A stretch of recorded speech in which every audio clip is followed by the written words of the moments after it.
Добро вечер во емисијата 360 степени на Алсат. Еве што ќе гледате вечерва. Ке ни треба најмалку специјално оделение, да не речеме меѓународен суд, кој што ќе треба сето ова фино да го isprocesира. Па не сум баш убедена дека и некои од судиите нема да бидат дел од тие постапки. Знаете, попречување на правда е нешто што очигледно со што ќе мора да се позанимаваме во следниот период. Дали апелација ќе донесе различни одлуки за барањата на СЈО за притвор?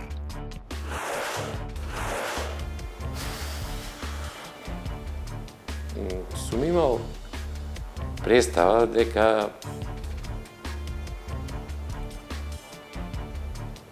треба да оперирам, дека треба да помагам. Ова власт мислеше дека треба лисици да ми стави. Полн со гнев поради прогонот, но и со желба да се врати дома.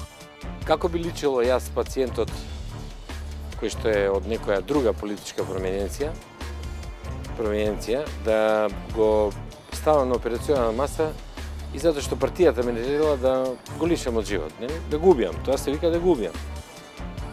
Па убиство не се прави само на операционна маса, убиство се прави во полиција, во суд, во обвинителство.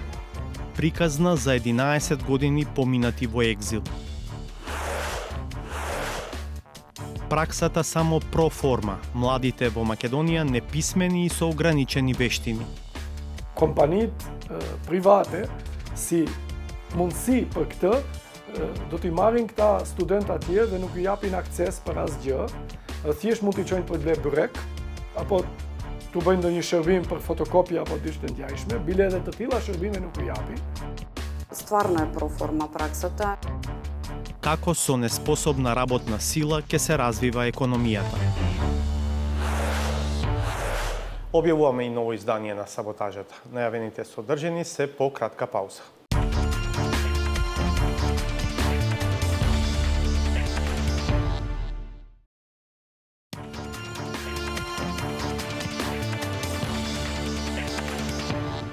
Гледате 360 степени. Метју Нимиц, како што и најави од Њујорк, не донесе конкретен предлог за решавање на прашањето за името. Но како што изјави денеска, од Скопје си заминува охрабрен по она што го слушнал од новата влада. Премиерот му соопштил дека сака интензивен процес, па посредникот би можел веќе од десен да ги зачести средбите со двете страни, па дури и да презентира можни конкретни решенија. Колегата Владимир Мирчевски разговараше со Нимиц пред неговата посета на Скопје, а ги следеше и средбите на медијаторот со државно-владиниот врв овде во македонската престолнина. Тој е во студиото на 360 степени. Владимир, што би било сижето од твоите две среќавања со Нимиц? Да, Васко, ако Метју Нимиц пред доаѓањето во Скопје во Њујорк за 360 степени кажа дека добил надеж за целиот процес, читајќи ги изјавите на представниците на новата влада во Скопје, тој денеска овде по денешните средби со представниците на таа иста нова влада, изјави дека си заминува охрабрен, најмногу заради тоа што, како што самиот изјави, премиерот и шефот на дипломатијата имале отворени гледишта и отворено размислувале за ова прашање. Значи, преведен, она што го читал, денеска можел изворно да го слушне од новата влада. Изворно и да го потврди, можеме да кажеме, уште со позасилен речник. Да видиме што каже точно Нимиц. To solve this problem, we need progress in general, and that means both sides have to think very seriously about their positions and also listen very carefully to the other side. And I'm heartened here by the Prime Minister and the Foreign Minister being open-minded and open to thinking about this issue. And I've had meetings with Foreign Minister Kotsias. He's a very serious person, and now in a new situation, let's see how it develops. We didn't talk about concrete new name concepts. You know, I didn't come with a new proposal, and the government didn't lay out particular different points of view. We talked about the process. We talked about a more intensified relationship between the two neighbors, and the general position of the government here to to open to neighbors and solve problems in the region. Ова беше дел од денешната порака на Нимиц. Владимир, има ли временска рамка за динамизирање на процесот? Според јавната изјава на Нимиц, тој не дава некакви конкретни рокови, дава една реалистична проценка дека не треба да се очекуваат драматични активности или промени во наредните месеци. Меѓутоа, она што го дознаваме е дека може да се очекува веќе на есен динамизирање на процесот, а исто така не се исклучува дека можеби на маса ќе бидат ставени одредени конкретни предлози од медијатор. Еве го тој дел од изјавата на Нимиц, да го видиме. I think the next few months we shouldn't expect dramatic action or changes. I don't think it's the right time to make definitive, concrete proposals right now. I think we need a period where the two sides can talk to each other. There can be intelligent conversations. We have a new government here. We have a new context in the region. So I think things will move along, but I don't see a dramatic events in the next few months.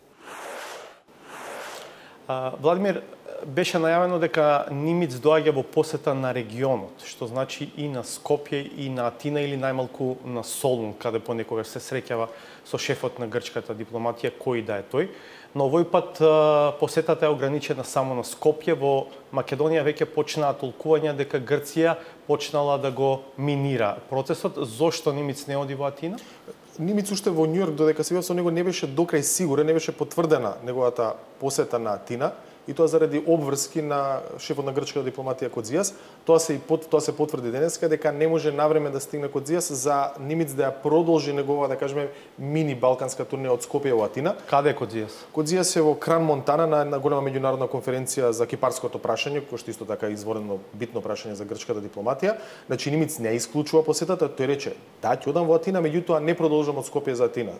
Се враќа назад во Њујорк и од таму ќе чека да му се договори термин, датум најсоодветен за него и за министрот за надворешни работи, со кој што треба да се види и да ги размени мислењата кои што ги слушнал овде во Скопје. Ако предпоставуваме, најрано крајот на август, веројатно првата половина на септември, би можело да се очекуваат некакви нови седби, ако евентуално кампањата пред локалните избори не го одложи сето тоа за по 15 октомври. Така. Добро, продолжуваме со емисијата.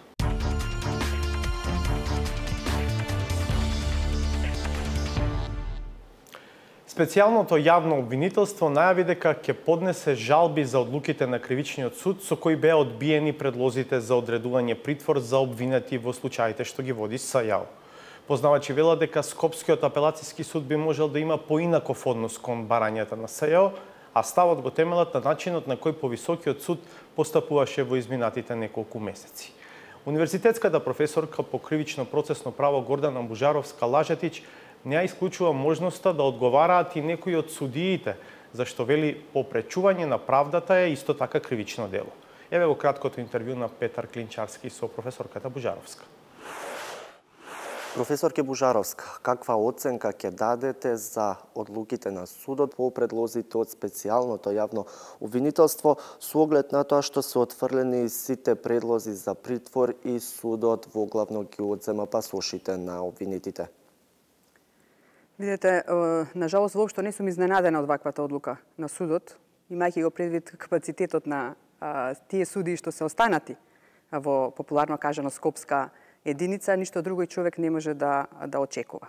Вистинските суди или они кои што навистина имаат интегритет се сместени во одделот за прекршоци, така што, како велам ја, секоја случајност е намерна и од тука не ме изненадуваат ваквите одлуки. Но судиите мора да знаат дека за секоја одлука сносат одговорност. Сносат одговорност затоа што вршат една функција која што значи, би рекла, етаблирање на судството во вкупните општествени случувања. Недовербата во судството е резултат и на вакво постапување на судот. И со ваквите одлуки не помагаат во подобрување на или враќање, би рекла, на довербата. Напротив, него зајакнуваат чувството, ова веќе не е на ниво на импресија, него е со конкретни действија, чувството дека ние немаме асално судство во државата. И дека ќе ни треба најмалку специјално оделение, да не речеме меѓународен суд, кој што ќе треба сето ова фино да го испроцесира.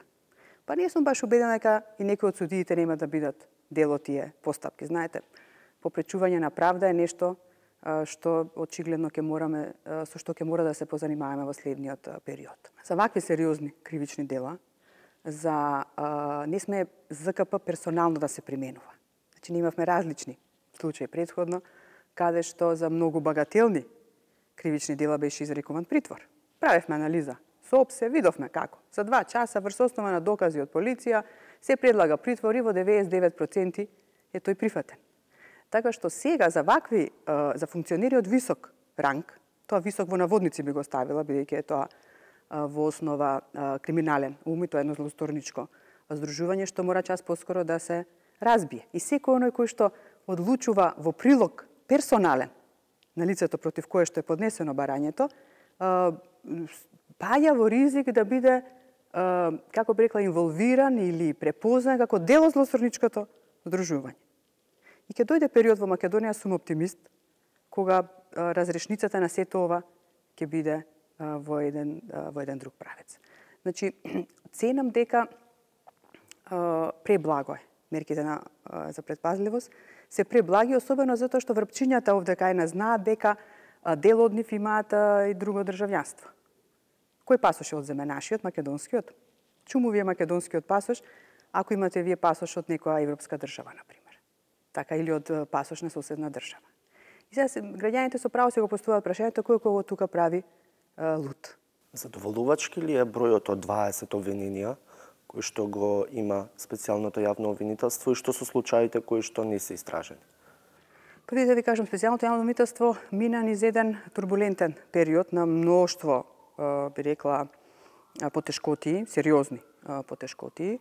Од тука сметам дека видите, лесно е да наоѓате грешки или да критикувате. Јас мислам дека се они навистина успешни во она што го сработија за тој временски период, бидејќи се работи за голем доказен материјал или материјал од кој што тие ценат што ќе биде доказен материјал, така што нешто се доволни, него доволно дел од нив и да се процесираат онака како што тоа специјалното јавно обвинителство го предлага. Верувам дека многу работи ќе се вратат на своето лежиште. Така што мислам дека таа одредба е противуставна, убедена сум во тоа, од аспект на еднаквост пред законите, од аспект на правна сигурност и владење на право, и таа треба час поскоро да се оспори пред Уставниот суд и да биде укинета како таква и да едноставно специјалното јавно обвинителство да си продолжи со работење, бидејќи е тоа во интерес на државата. Настрана сите етикети што се ставаат, едноставно е срамно да го етикетирате еден државен орган формиран со закон донесен во парламентот, така што треба да се тргне тој рок кој што представува пречка да правдата излезе на виделина. Тоа е нешто што граѓаните го очекуваат во оваа држава. Следува уште една многу кратка пауза, по неа уште неколку интересни содржини.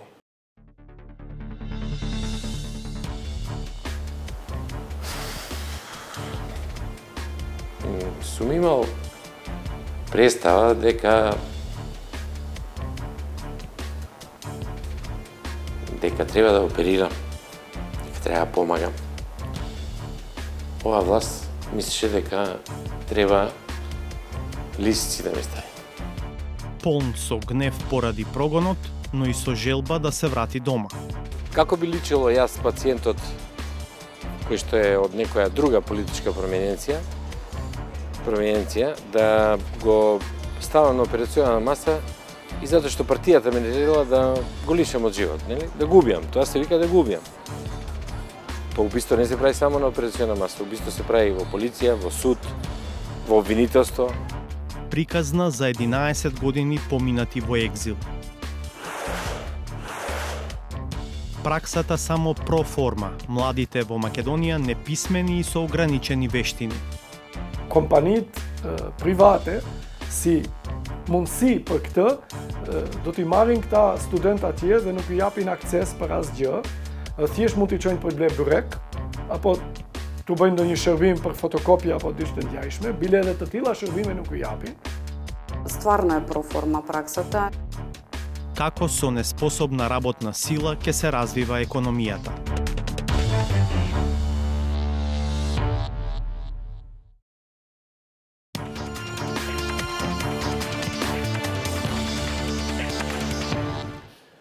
Следува приказна за 11 години поминати во екзил на релација Истанбул-Софија-Подгорица.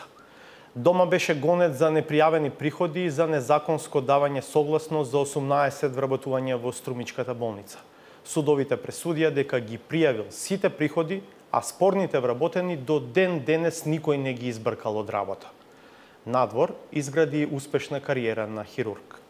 Полн со гнев поради прогонот, но и со желба да се врати во татковината, прв пат јавно пред колегата Александар Димитриевски реши да ја сподели својата лична, но и семејната драма низ која поминува од 2006 година, кога му заврши министерската функција во владата на Бучковски.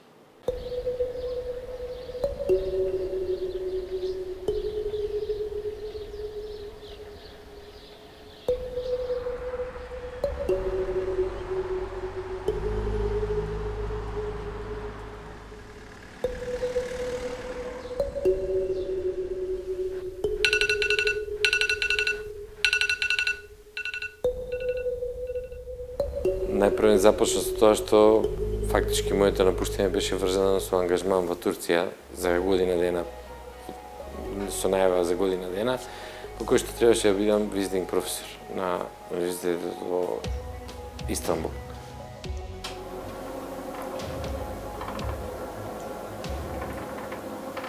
Така што ако ме прашувате буквално со што излегов со куфер за патување, со некакви лични работи за малку подолг период и со колата од Македонија. Тоа е све што имав со мене, затоа што, кажувам уште еднаш, моето напуштање беше со цел да таму поминам една година.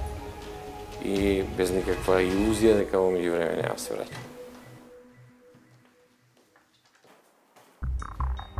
Ова е почетокот на приказната за кусопатување во 2006-та која се претвори во 11 годишно отсуство од Македонија. За СДСМ тоа е приказна за еден од нивните кадри и министер за здравство во владата на Владо Бучковски од 2004 до 2006 година. За ВМРО ДПМН тоа е приказна за политичар кој не пријавил приходи, ја злоупотребил службената положба и бегал од законот. За сопругата, семејството и лично за Владо Димов. Ова е приказна за 11 годишен екзил поради страф од политички прогони и изнасилени судски случаи.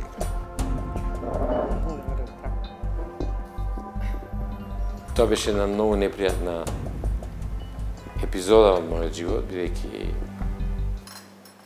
јас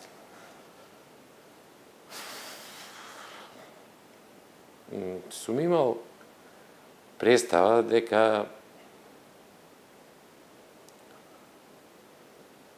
треба да оперирам, дека треба да помагам. Ова власт мислеше дека треба лисици да ми стави и дека станаа многу велики. Но сето тоа во животот на еден човек се непријатни епизоди, сето тоа во животот на еден човек се нови искуства, но верувајте ме дека тие го прават човекот после. Владо Димов веќе втора година живее во Подгорица. Работи како хирург во најголемата приватна болница во Црнагора. Сопатник му е сопругата Билјана, која работи како доктор во истата клиника. Децата, освен на слика, ги гледа само кога ќе му дојдат на гости.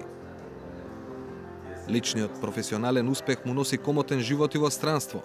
Како треба да ја оперираш? Нека дојде прво да ја видам, не можам ништо да кажам. Но она што за него е поважно е дека веќе неколку години тој мирно го пие утринското кафе. Причината е едноставна. Двата предмети кои против него ги покрена претходната власт не поминаа пред судовите. Првиот почнува во 2007 година кога УЈП носи решение дека имал непријавени приходи и бара од него да плати 700.000 евра данок. Веднаш му е замрзнат цел имот. Подоцна, дел е даден на јавна лицитација и покрај жалбите во постапката. Димов тогаш уплаќа околу 150.000 евра за да ја запре продажбата на неговиот имот. До тој момент, тој е веќе осуден во јавноста и медиумите.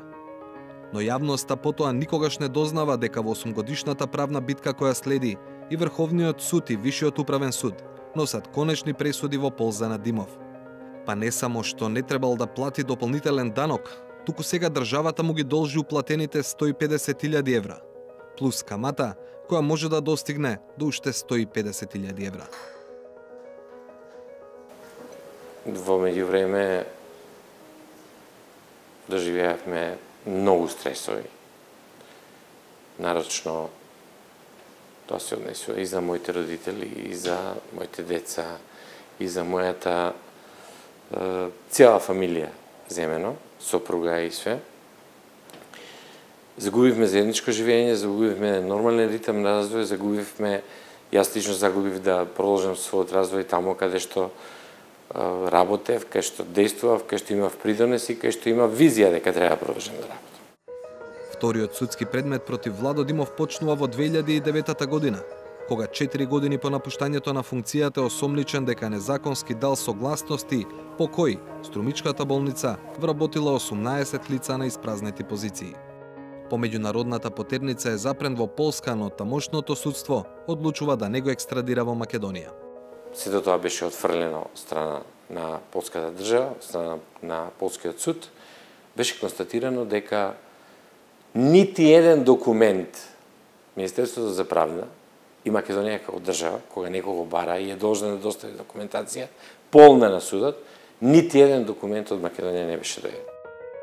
Подоцна Димов дава исказ за предметот Ново Софија, каде во тој момент живее и работи. Во 2013-та е покренато обвинение со образложение дека со платите за вработувањата за кои дал согласност, буџетот е оштетен за околу 40.000 евра. Иако Димов како министер ниту вработува, ниту пак исплаќа плати, обвинителството одлучува да го гони само него, а не и работодавачот Струмичката болница. Првостепениот суд лани носи пресуда дека не е виновен за делата кои му се ставаат на товар. Но судењето за овој предмет не е завршено, бидејќи штипска апелација го враќа предметот на повторно судење. Ако биле вработени во некаква процедура за која што некој сматра дека во тие 8 месеци додека сум бил министер јас, што е продолжено до ден денес, колкава е штетата, условно кажано, од нивните плати, од нивните придонеси, затоа што луѓето работат и остваруваат нормално личен доход. Зашто ниеден министер до сега тоа не го прекинал, и напротив луѓето си работеле, затоа што таму прекршување нема и тоа е фактички и одлуката на првостепениот суд во Струмица. На крајот на патот да ја докаже својата невиност пред судовите, Владо Димов се уште не е сигурен зашто навистина се огрешил. Едната причина е најверојатно политичка, која што не е исклучена да не е само во ВМРО, може да е и на другата страна. А другата причина е најверојатно со оглед на се ова што сега се развива во Македонија.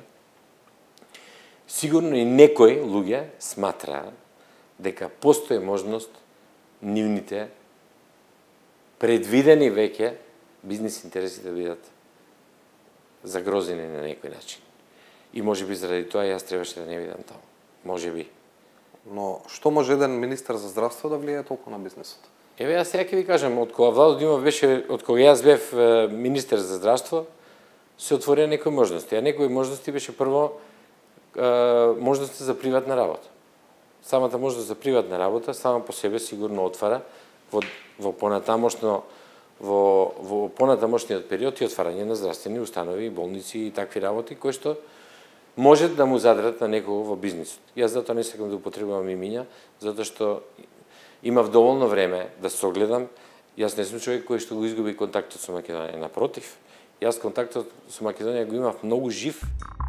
Формално правно, Владо Димов и немал пречка да се врати во Македонија, бидејќи поминаа години од како е повлечена потерницата за него. Но, иако невин пред суд, останала пречката дека веќе е осуден во дел од медиумите. Што ќе им кажете на оние што ќе речат еве се смени власта, се враќаат криминалци или луѓе кои што беа посочувани за криминал? Има луѓе кои што ме познаваат лично, кои што да правите серијали, не знам какви турски серијали, нема да ви поверуваат дека Владо Димов е тоа што власта сака да го прикаже. Но има еден огромен број на луѓе кои што не ме знаат и кои што своето мислење и својата перцепција за еден човек ја градат на основа на информација. Значи, пропагандата ме представува таков што сум бил. А креаторите на пропагандата во меѓувреме немаат никаков проблем да ги користат моите услуги за себе, своите семејства, своите блиски, независно што јас не сум таму, него сум во странство. Но тоа го знаеме јас и они, и тоа треба да го знаат сите. Додека Димов во изминатите 11 години го губи угледот во Македонија, во странство неговото име добива на цена. На последното работно место во Црна Гора е дочекан како докторска звезда. Димов вjeruje da će laparoskopska hirurgija zaživjeti u crnogorskom zdravstvenom sistemu i da će taj metod prihvatiti i ostale bolnice.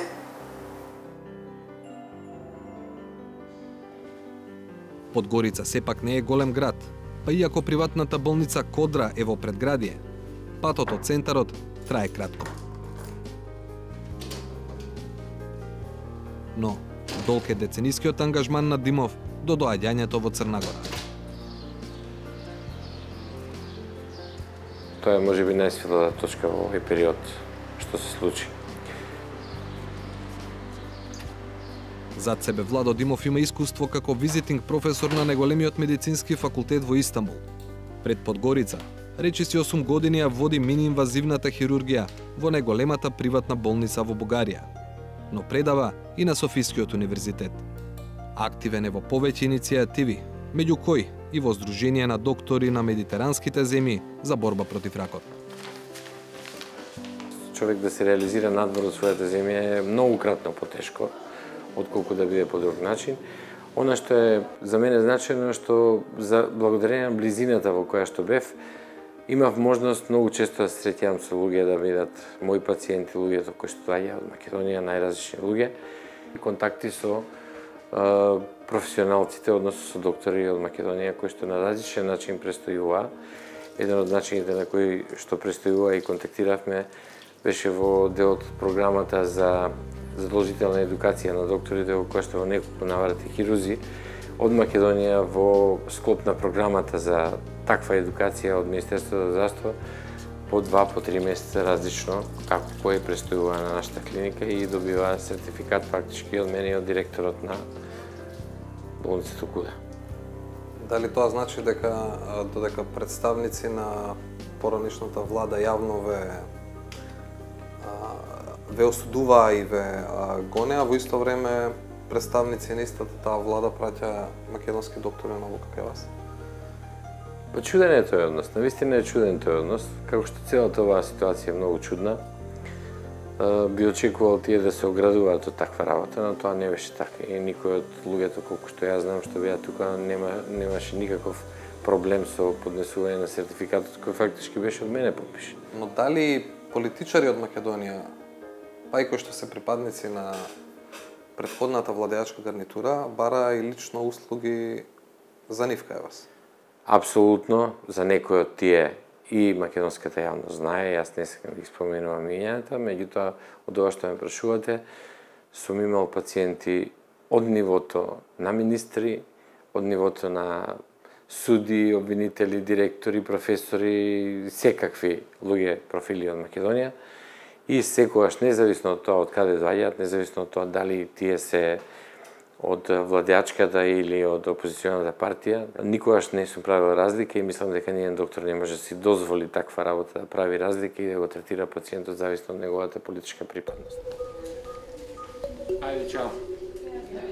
Но освен што професијата му возможила да одржи активни контакти со политичари во Македонија, Владо Димов низ годините изградил контакти и со повеќе лидери од земјите во кои работел. Па нивниот поглед не беше многу далечен од секој еден мој поглед или поглед на луѓето кои што ја познаваат политиката. Значи тоа е едно големо чудење, едно неверување, една политика на создавање на непријатели, една политика на фактички на самоизолација. Тоа е самоизолација. Сами се втурнувавме во самоизолација при која што прекина и контактите со Брисел, прекина контактите со другите земји и почна да се храни народот со еден национализам кој што во крајна линија еве до кај не доведе, и историјата знае национализмот каде може да доведе една држава. За новата влада вели дека има шанси да ја врати земјата на патот кон ЕУ и НАТО, само ако работи напорно. прогресот, сепак мисли дека не е можен, ако не се расчисти со некои настани од минатото. Пред се прислушувањата, но и настаните од собранието од 24 декември 2012 година и упадот од 27 април годинава. Еви на крајот на денот сега се наметнува повторно лично прашање. Дали ќе се вратите во Македонија? Да одговорам директно. Сигурно дека ќе се вратам во Македонија. Сигурно дека ќе се вратам во Македонија. Јас кажав и пред тоа дека да се биде надвор од Македонија во моментите во кои што се ова случуваше е поболно него да се биде во Македонија. И сигурно дека ќе се вратам.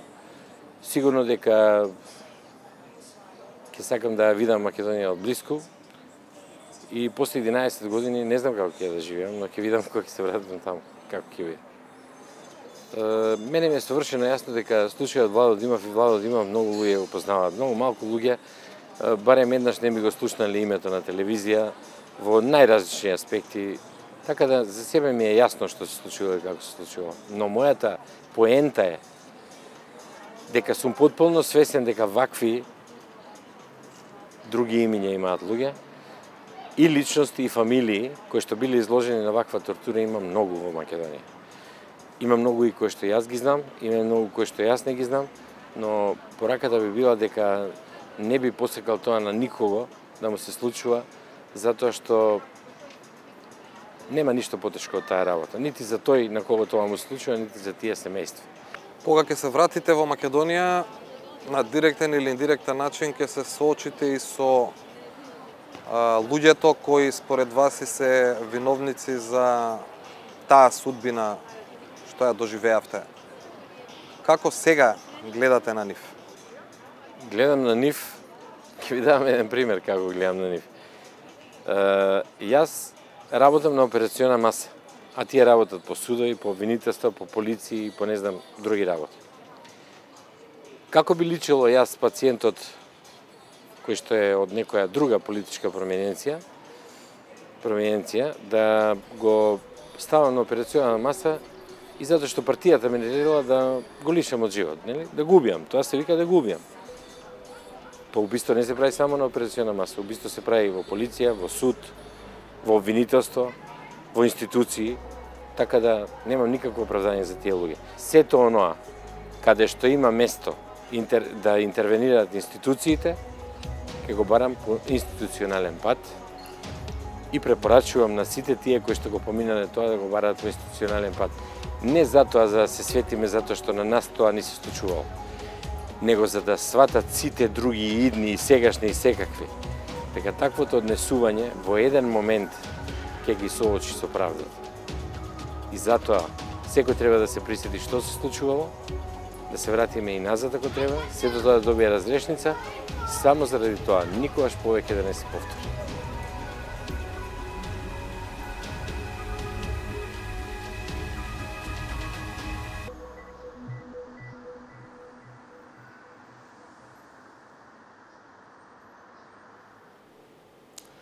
По оваа сторија за една несекојдневна животна врвица ќе направиме уште една пауза, а по неа имаме уште подготвени материјали. Останете насад.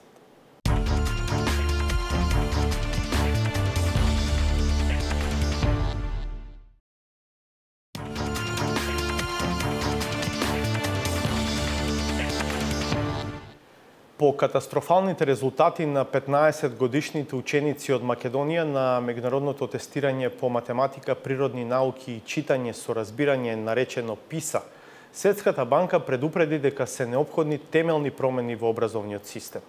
Од оваа меѓународна финансиска институција констатираа дека младите во земјава се функционално неписмени и со ограничени вештини, што ја доведува во прашање нивната лична иднина на пазарот на трудот, но и развојот на севкупната економија на Македонија.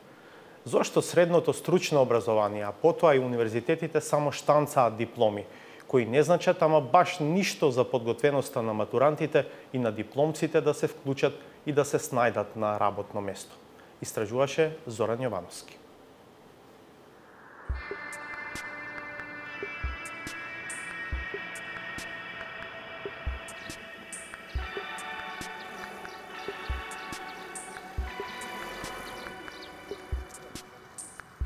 Ученици од Тетовско средно стручно училиште одат на практична настава.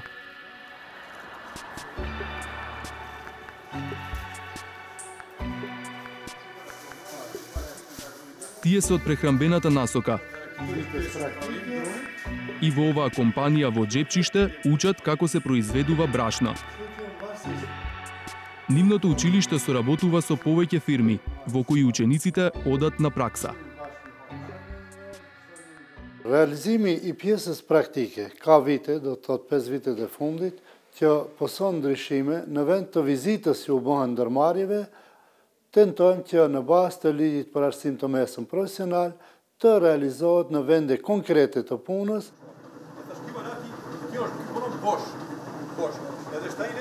Собственикот на компанијата Рамадан Вејсели се обидува да им го објасни процесот на производство, од истовар на пченицата, преку мелење, се до пакување на брашното.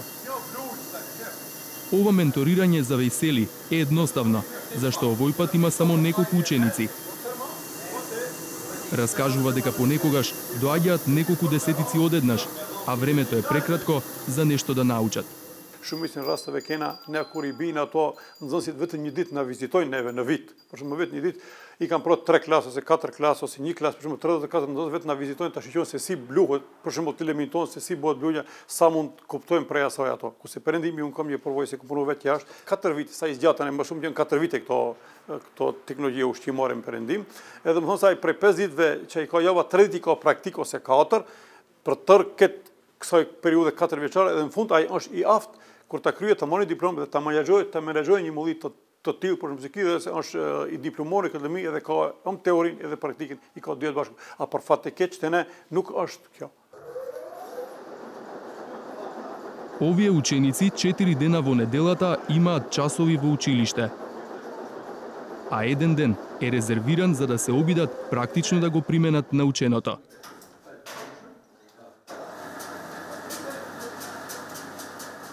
Ka nevojë për më shumë praktik se është e nevojshme për drejtimin ton ose për drejtime tjera, për të mësuar gjëra më shumë. Nuk mundet me një ditë praktik, nuk mundet që ta bësh një punë, ta financosh një fabrikë të madhe, duhet më shumë, 3-4 ditë mund të mrihesh diçka.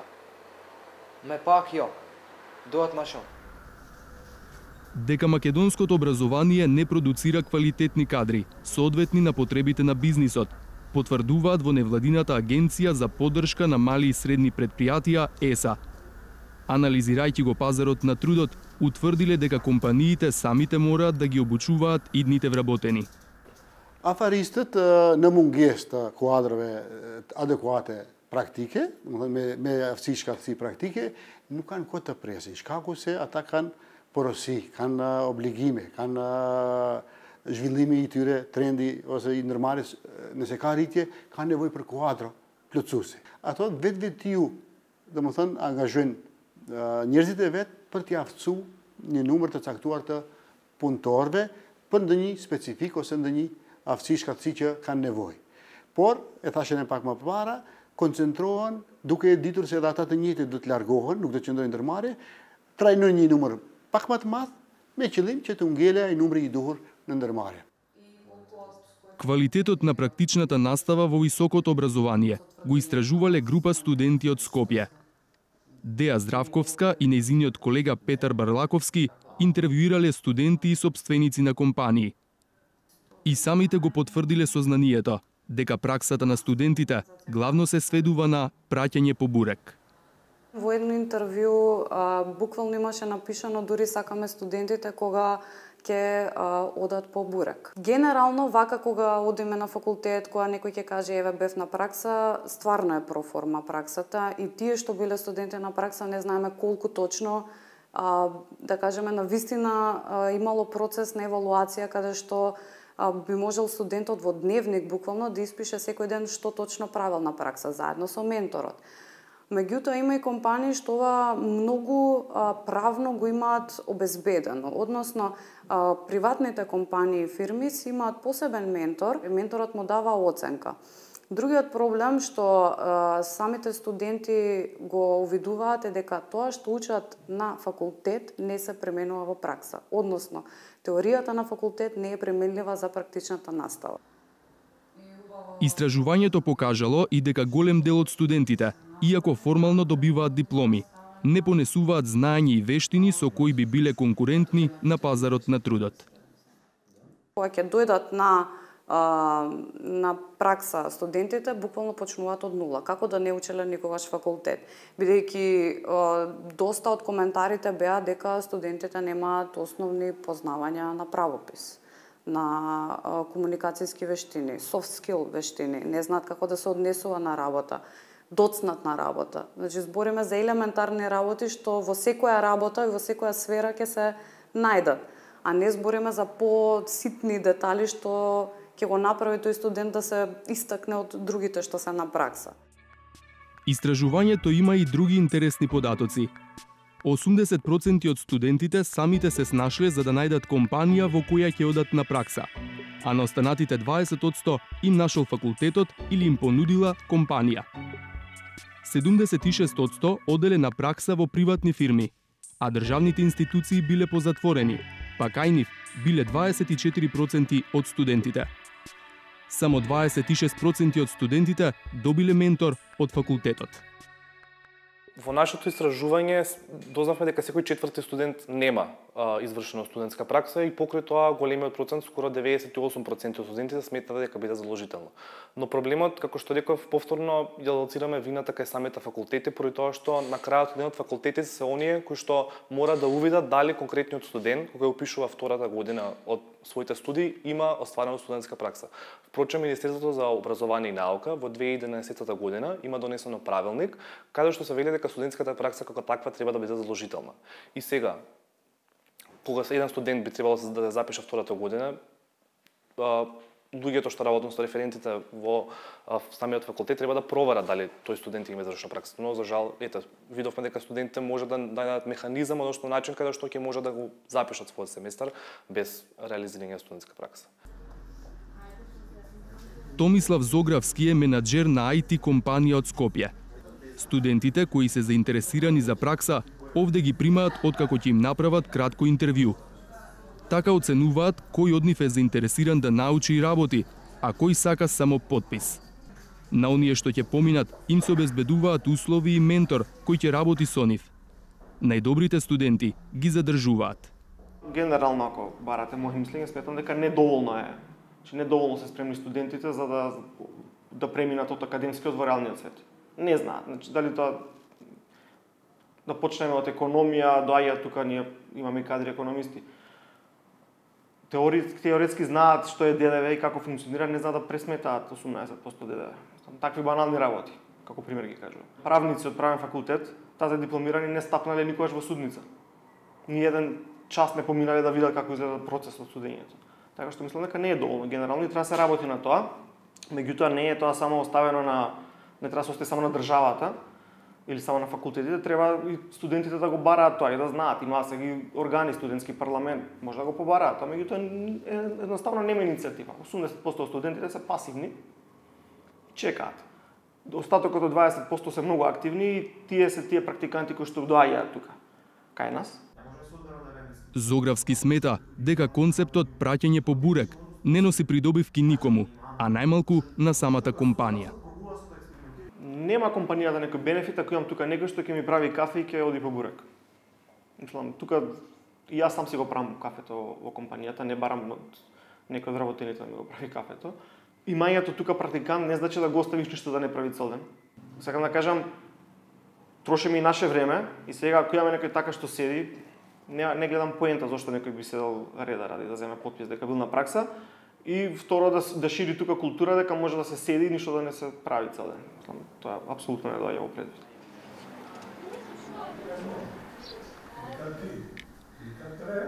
За професорот на Штуловиот универзитет, академик Абдулменав Беџети, проблемот го создале многуте различни политики и стратегии во изминатиот период.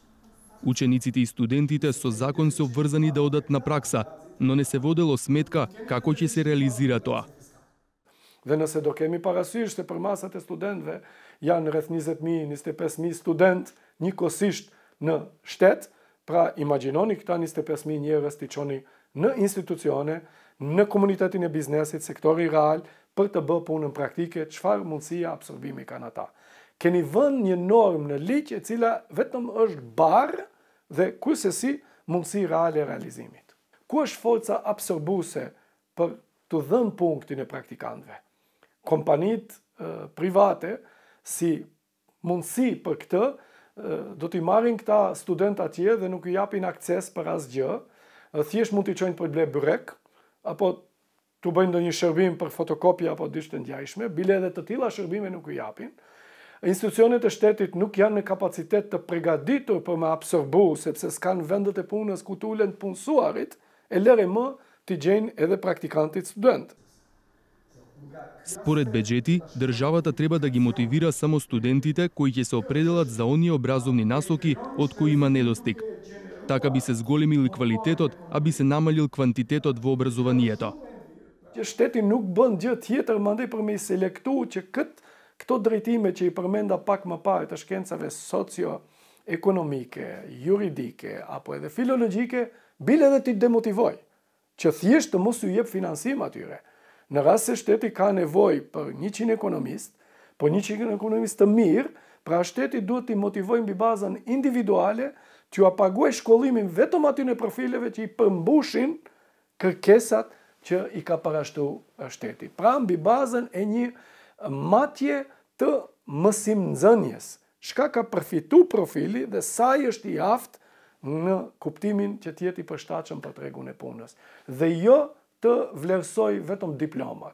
Sepse ne jemi në një situatë ku kemi inflacion diplomash, ku kemi studime masovike, me mira dhe mira diploma, bile po deshet edhe nivelet shumë të larta të arsimit, siç janë magjistraturat, po edhe doktoraturat së shpejti do arrijnë këtë nivel. Од кабинетот на новата министерка за образование Рената Десковска информираа дека проблемот со практичната настава ќе се решава со промени во наставните програми. Во новите програми задолжително ќе биде одреден процент на настава да се одвива во компанија, тоест учење преку работа, така што учениците ќе ги развиваат потребните вештини. Несомнено е дека за да се добие готова работна сила, потребно е училиштата да се опремат со работилници и лаборатории. Во очекување на новите програми, на учениците и студентите им останува да бидат амбициозни и упорни. А на работодавачите да живеат поздраво, без бурек и со помалку кафе. До крајот на ово издание на 360 степени ни остана уште саботажата на Сречко Поповски.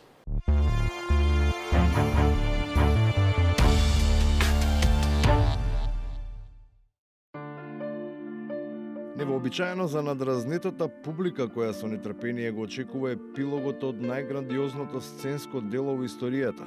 Штимерката на главниот инструмент не баре на проба, а не на главната сцена, наместо уште повеќе да ги притегне жиците. Опуштено, како веќе да е одсвирено, бара авансно и со акламација да им се одаде признание за опусот кој не е ниту во увертира. Помалку беа дома отколку на работа и би сакала заедно со мене да им дадеме еден аплауз, бидејќи стварно и тие без мене, али и јас без нив не би можеле да завршиме оваа работа. Денеска направи полнети пиперки. За разлика од милозвуците од ракоплескањето со кој таа се гордее противничкиот оркестар кој се штимаше 11 години. За својата доминација на подиумот користи малку посурова уметничка форма. Времето на лесни ноти помина, па за да се засели звучноста и агресивноста на тоновите. Се инсистира на употреба на згрчени прсти во форма на тупаница, кој се единствениот одговор на ракоплескањето. И сега, ајде, Миле ми бил министер, него ќе го тргнам настрана да не сум субјективен, али Бети, со тие аргументи ви тврдам, таков аперкат, таков класичен нокаут на Катица во судска сала ќе направи, бидејќи нема да може да го издржи таа. Ја знаете што, ја во Бети да не знам дека е културњак, ја би рекол еве го јавниот обвинител на Македонија, еве го специјалниот јавен обвинител. Што готвеше баба? Полнети пиперки. И не е само тој што го има таквото доживување, бидејќи е доволно секој што има нормален вид само да ги отвори очите и во секого од поранешните функционери, да го види ликот не само на обвинителот, туку и на судијата. Таа подолба на улогите која е направена и натаму придонесува и покрај бистриот поглед, се да изгледа неверојатно матно. ВД председателот на единица сега што е поставен, тој е токму поставен за да создаде оваа бариера, да го создаде тој еден затворен систем од неколку судии во кои што имаат цврста доверба да одлучуваат по барањата на специјалното јавно обвинителство од причина што најголем дел од предметите на СЕО одат во организиран криминал. И они токму најсигурните нивни луѓе ги имаат поставено во одделението за организиран криминал. Сите ли денеска јадете полнети пиперки? Оттаму на оние што им исклучително јасно што се случува, ама немаат сила и храброст отворено да го кажат. Тоа што очекуваат дека треба да се случи им се чита меѓу редови, кога и самите, не сакајќи признаваат дека мериторните одлуки ги носи тој на кому Боже му се колнат, тој што е суверен и непогрешлив, кога ќе свати дека му се чепкало и во достоинството, ама и во джебот. Пофалам дека ја направи ручек полнети пипер. Не може вечно да се бега од судот на народ, затоа што народот, луѓето се загрижени за својата држава. Луѓето гледаат што се случува. Има и такви кои што ниту сакаат да знаат што се случувало, па како декор на представата што ја создадоа за тоа дека се е битка меѓу едни и други, а не меѓу право и неправда како аргумент со кој се користат. Го нудат алатот, несвесни дека баш на него сите сме биле наседнати. Зошто сте тука, ништо? Ке ги мериме, бе. Ке ги мериме, слушаме, ке дава ли награда? Кој ќе има поголеми награда се дава. Кој тоа? Он ми кажа така, ке ги мериме и сега кој ќе има поголем награда. И на крајот, кога рецептот е познат и јасен. Денеска направи полнети пиперки. Полнети пиперки. Сите ли денеска јадете полнети пиперки? Ја направи ручек полнети пиперки. Денеска готвевме полнети пиперки. И вие ли полнети пиперки? Не, ова е наместено нешто. Али вие правевте полнети пиперки за денес? Па жешко, што да правиме, ајде полнети пиперки. Сите јадеме исто. Тоа е тој казан на кој сме навикнале. Добар апетит. За вечерва толку, се гледаме повторно в петок од 22:30. Пријатно.